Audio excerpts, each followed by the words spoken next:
이번 시간에는 내분비계의 구조와 기능부터 공부해 보도록 하겠습니다.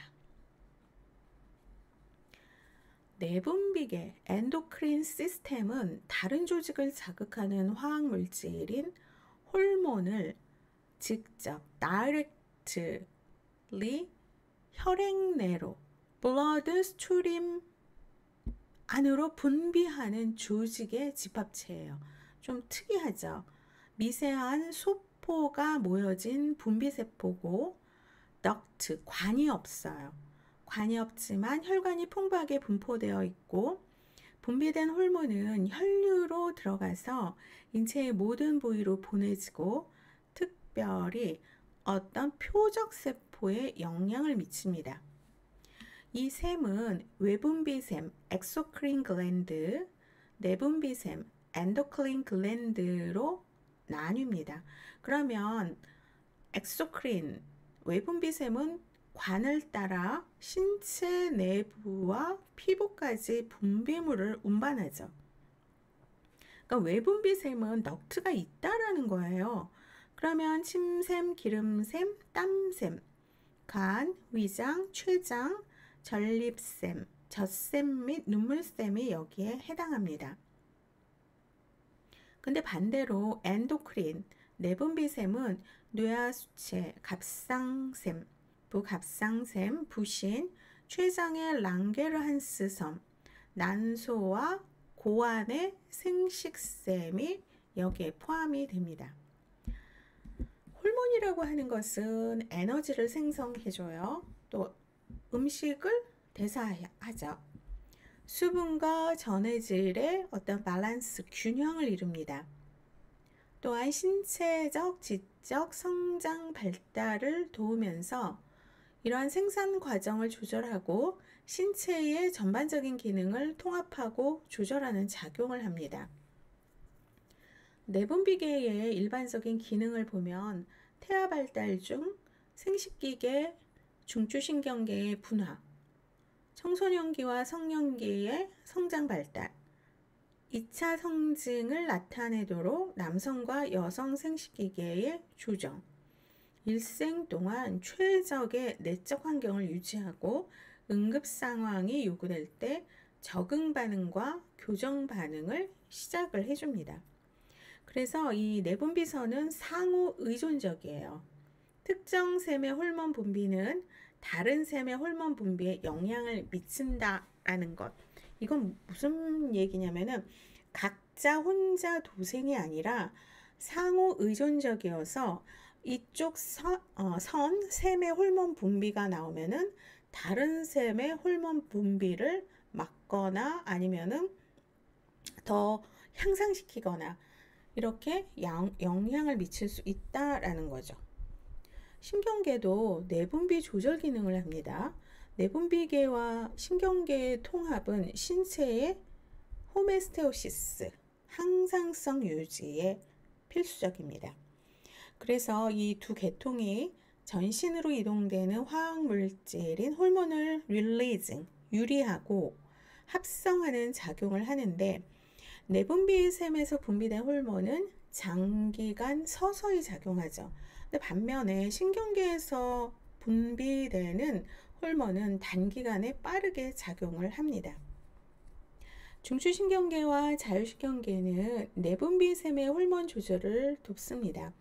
중추신경계가 내외적 환경의 자극에 반응하면 반응은 시상하부, 하이포탈라무스에 전달이 되고 하이포탈라무스는 뇌하수체에 자극을 전달해요. 그래서 뇌하수체의 호르몬 분비는 표적샘을 자극해서 표적샘 호르몬의 분비를 증가시키는 결과를 가져오게 되죠. 그렇기 때문에 하이포탈라무스, 시상하부는 중추신경계와 내분비계의 작용이 서로 상관관계를 갖고 신경 내분비 조절, 뉴로 엔도크린 컨트롤을 유지하도록 하는 복합 내분비 기관인 통합센터로서 작용을 합니다. 일부 장기는 호르몬을 분비하여서 내분비샘 역할을 하는데, 예를 들어서 신장 같은 경우에는 에리스로포이에틴, 적혈구 조혈 호르몬이죠. 이것을 분비해서 적혈구 생성을 자극합니다. 모든 내분비샘을 조절하는 뇌하수체의 전엽은 자극 호르몬을 분비하고 갑상샘, 부신피질, 생식샘과 같은 표적샘 호르몬의 분비량을 증가시키기 때문에 주인선이라고도 합니다. 호르몬의 조절 기전을 보면 호르몬성, 체액성, 신경성 분비 기전의 세 가지 분비 기전에 의해서 조절이 되는데, 호르몬성 기전은 시상하부 호르몬이 뇌하수체 전엽에서 호르몬을 분비하도록 조절합니다. 시상하부 호르몬의 혈청 농도가 증가하거나 혹은 감소됨에 따라서 뇌하수체 전엽의 호르몬의 분비가 증가 혹은 감소가 된다는 거예요. 특정한 이온이나 영양소의 혈청 농도의 증가 혹은 감소가 특정 내분비샘의 호르몬 농도가 정상으로 돌아오도록 호르몬 분비를 조절하고, 신경성 분비 기전은 신경섬유가 호르몬의 분비를 조절하는 것입니다. 자, 호르몬 분비 조절. 호르몬의 분비를 자극하거나 억제하는 특수한 조절 기전에 의해서 분비가 되는데, 세 가지 기본 조절 기전이 네거티브, 포지티브, 피드백 시스템이라고 얘기했죠. 그 다음에 신경계 조절, 생리적 리듬이 있습니다. 네거티브 피드백은 가장 흔한 피드백 시스템이에요. 호르몬이나 다른 화학물질, 예를 들어서 이제 포도당의 혈중 농도에 의해서 호르몬의 유리가 증가하거나 감소하는 거죠. 유리라는 뜻은 releasing, 그래서 secretion하고 좀 다른 개념인데, 어떤 책에서는 또 뭐 거기서 이제 분비라고 하는데, 어쨌든 거기에서 흘러나오게 하는 거죠. 표적샘 호르몬의 분비가 증가가 되면 혈류의 호르몬 농도가 상승하게 되죠. 그 결과 뇌하수체 전엽에 자극 호르몬의 생성이 억제되어서 혈액에 표적샘 호르몬의 농도가 떨어집니다. 이렇게 되면 혈류 내의 호르몬 농도는 비교적 어떻게 될까요? 일정하게 메인터넌스, 일정하게 유지가 되고, 이러한 농도 조절 기전이 네거티브 피드백 조절 기전이에요. A샘이 X 호르몬을 생성해서 B 기관을 자극하고, B 기관은 Y 물질을 생성하여 A샘의 분비를 억제한다는 것. 그래서 만약에 칼슘과 부갑상샘 호르몬이 이제 PTH죠.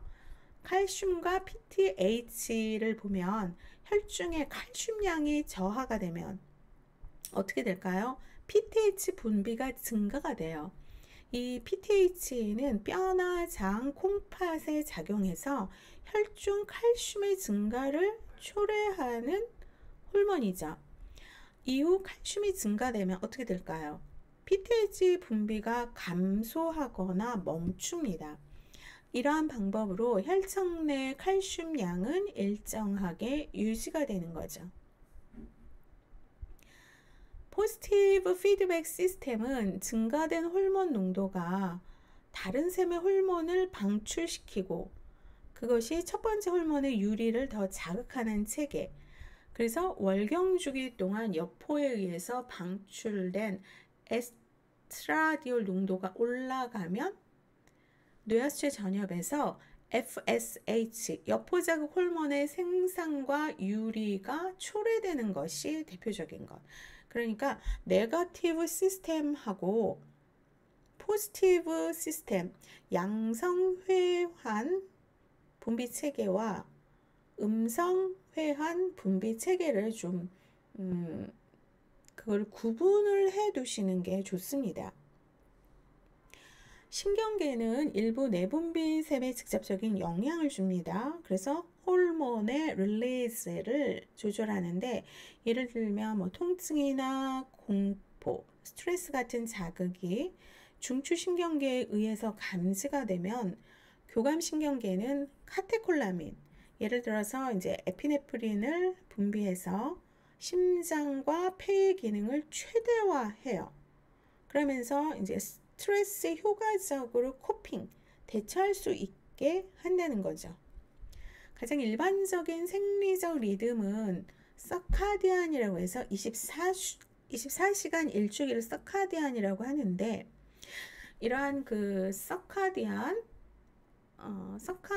일주기 리듬이 바로 일반적인 생리적 리듬이에요.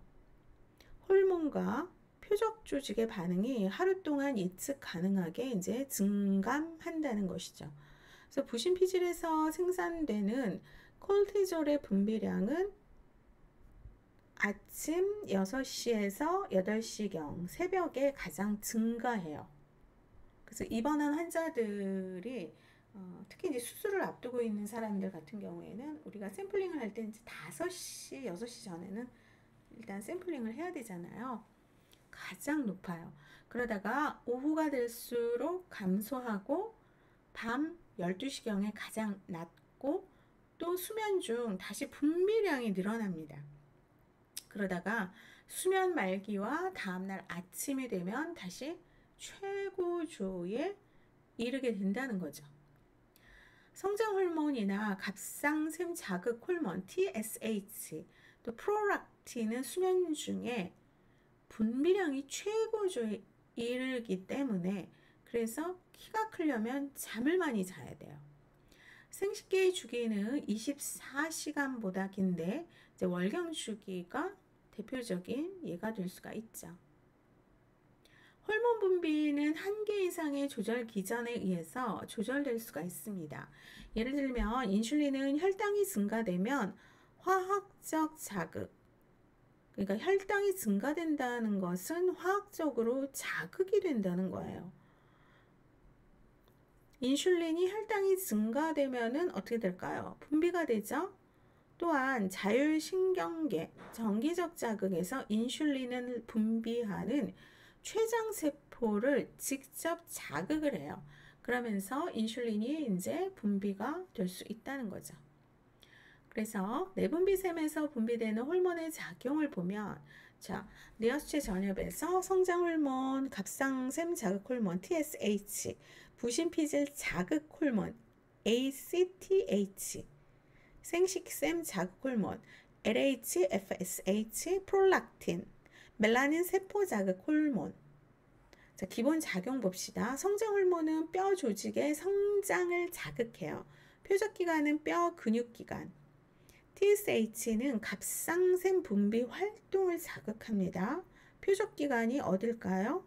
갑상샘이죠.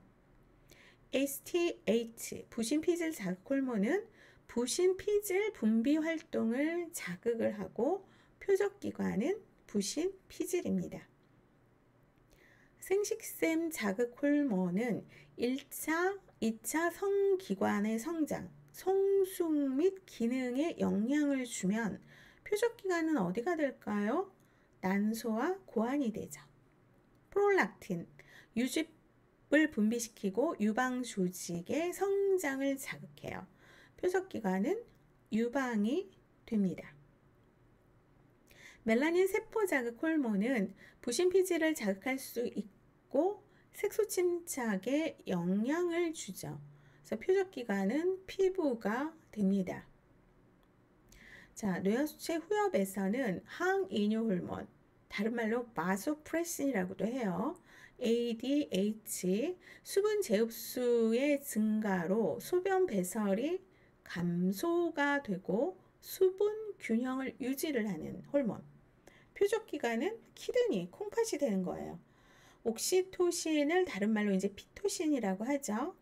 자궁 수축을 자극하고 유즙 배출을 자극해요.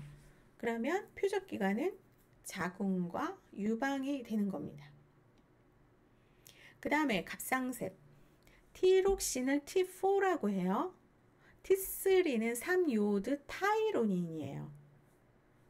그 다음에 타이로칼시토닌인데, 자, 티록신은 대사 활동을 자극하고 3요드 타이로닌은 PTH와 반대 작용을 합니다. 그렇다면 표적기관은 어떻게 될까요? 자, 광범위 표적기관, 광범위하게 표적기관이 돼요. 광범위하게. 근데 이 티록신 같은 경우에는 대사 활동을 자극해야 되니까 표적기관은 상당히 광범위하다라는 거죠. 3요드 타이로인 같은 경우에는 표적기관이 골격이에요. 그러면 PTH 작용이 뭐예요? 부갑상샘 호르몬, 부갑상샘에 있는 부갑상샘 호르몬이 혈액 내 칼슘과 인해양을 조절하고 골 흡수를 증가시키는데 3요드 이 타이로닌은 PTH와 반대 작용을 한다라는 거. PTH 같은 경우에는 표적기관이 뼈, 콩팥, 위장관입니다. 자, 부신에는 피질과 수질이 있어요. 겉을 피질이라고 하죠. 그래서 겉질이라고 하고 속을 수질이라고 합니다. 속질이라고 하죠. 피질에는 무기질, 부신피질 호르몬, 당질, 부신피질 호르몬, 그 다음에 성호르몬, 안드로겐이 있어요. 수질에는 에피네프린, 아드레날린이라고 하고 노에피네프린, 노아드레날린이죠. 그러면 무기질 부신피질 호르몬에는 수분 전해질 균형 유지해주고, 자, 혈청 내 나트륨을 정체시켜요. 표적기관은 원위 요새관, 칼륨은 배설시키는 경향이 있습니다. 무기질 부신피질 호르몬이. 그 다음에 당질 부신피질 호르몬은 당질과 단백질, 지방을 대사시켜요. 스트레스에 대한 반응, 항염 작용을 합니다. 광범위 표적기관이 되겠고요. 안드로겐은 2차 성징 발달에 영향을 줍니다. 표적기관은 성샘이 되는 거죠. 수질을 보면, 자, 에피네프린, 아드레날린 응급작용을 해요. 교감신경계의 자극과 같고, 이것도 광범위 표적기관. 자, 노에피네프린, 노아드레날린 심박동을 증가하고 기관지 확장시키고 혈압 상승, 글리코겐을 포도당으로 전환시킵니다. 췌장의 섬샘, 췌장을 하나 이제 섬이라고 하면은 거기에서 나오는 그 호르몬이 인슐린, 글루카곤, 소마토스타틴, 성장 호르몬 억제 인자예요. 소마토스타틴. 그러면 인슐린은 당질과 지방, 단백질의 대사를 증진시켜요. 표적기관은 근육과 지방세포. 글루카곤은 저장된 글리코겐을 이용함으로써 혈당을 증가하죠. 표적기관은 간이나 근육, 지방세포가 되고, 소마토스타틴은 인슐린, 글루카곤, 성장 호르몬, 또 위장계 호르몬, 가스트린이나 시크리틴의 분비를 감소시킵니다. 표적기관은 췌장과 위가 되겠죠. 자, 생식샘에는 고환과 난소가 있는데 고환에는 테스토스테론이 나오고 난소에는 에스트로겐과 프로게스테론이 나옵니다. 그래서 테스토스테론, 2차 성징의 발달, 남성 성기관의 발달과 유지, 성의 정상 기능을 유지를 해주죠. 표적기관은 고환과 생식세포, 난소는 에스트로겐과 프로게스테론인데 이것도 2차 성징의 발달을 자극해줘요. 월경 후에 자궁 내막의 재생에 영향을 주죠. 표적세포가 생식세포, 자궁, 유방이 되는 겁니다. 그래서 자, 내분비샘에서 분비되는 호르몬의 작용, 기본 작용, 표적 기관. 어디에서 어떤 호르몬이 나오고 어떤 작용을 해서 어떤 표적 기관이 있는지, 그거는 여러분들이 꼭 기억을 하셔야 됩니다. 자, 이번 강의는 여기서 마치도록 하겠습니다.